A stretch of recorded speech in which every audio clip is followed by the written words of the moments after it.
प्रातःकाल दैनिक कार्यों से निवृत्त होकर गौतम बुद्ध के सभी शिष्य एकत्र हो गए। गौतम बुद्ध ने संदेश देना आरंभ किया। बोले, आज मैं तुम्हें ऐसे व्यक्ति की कथा सुनाता हूं जिनके पास सब कुछ होते हुए भी वह दुखी था। गौतम बुद्ध ने कहना आरंभ किया। किसी नगर में एक सेठ रहता था। उसके पास लाखों की संपत्ति थी, बहुत बड़ी हवेली थी, नौकर चाकर थे, फिर भी सेठ के मन में शांति नहीं थी। एक दिन किसी ने उसे बताया कि अमुक नगर में एक साधु रहता है। वह लोगों को ऐसी सिद्धि प्राप्त करा देता है कि उससे मनचाही वस्तु मिल जाती है।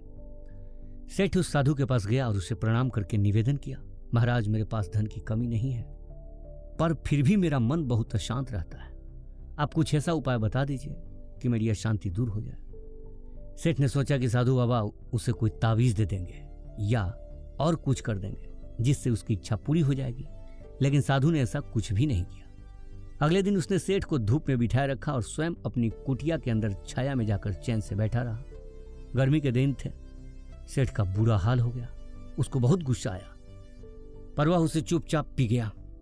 दूसरे दिन साधु ने कहा, आज तुम्हें दिन भर खाना नहीं मिलेगा। भूख के मारे दिन भर सेठ के पेट में चूहे कूदते रहे। अन्न का एक दाना भी उसके मुंह में नहीं गया, लेकिन उसने देखा कि साधु ने तरह तरह के पकवान उसी के सामने बैठकर बड़े आनंद से खाए। सेठ सारी रात परेशान रहा। उसे एक क्षण को भी नींद नहीं आई। वह सोचता रहा कि साधु तो बड़ा स्वार्थी है। तीसरे दिन सवेरे ही उठकर उसने अपना बिस्तर बांधा और चलने को तैयार हो गया। तभी साधु बाबा उसके सामने आकर खड़े हो गए और बोले, सेठ क्या हुआ? सेठ ने कहा, मैं यहाँ बड़ी आशा लेकर आपके पास आया था, लेकिन मुझे यहाँ कुछ नहीं मिला। उल्टे ऐसी मुसीबतें उठानी पड़ी जो मैंने जीवन में कभी नहीं उठाई। मैं जा रहा हूँ।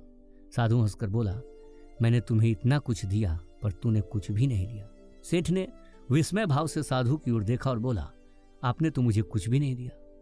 साधु ने कहा, सेठ, पहले दिन जब मैंने तुम्हें धूप में बिठाया और स्वयं छाया में बैठा रहा, तब मैंने तुम्हें बताया कि मेरी छाया तेरे काम नहीं आ सकती। जब मेरी बात तेरी समझ में नहीं आई तो दूसरे दिन तुम्हें मैंने भूखा रखा और स्वयं खूब अच्छी तरह से खाना खाया। उससे मैंने तुम्हें यह समझाना चाहा कि मेरे खा लेने से तेरा पेट नहीं भर सकता। सेठ, याद रख, मेरी साधना से तुझे सिद्धि नहीं मिलेगी। धन तूने खुद पुरुषार्थ से कमाया है और शांति भी तुझे अपने ही पुरुषार्थ से मिलेगी। सेठ की आंखें खुल गई। अब उसे अपनी मंजिल पर पहुंचने का रास्ता मिल गया। साधु के प्रति कृतज्ञता व्यक्त करता हुआ वह अपने घर लौट आया।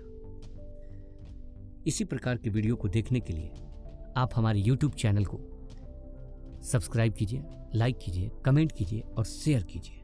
अगर हमें आप पेज पर देख रहे हैं तो हमारे पेज को अवश्य फॉलो कीजिए।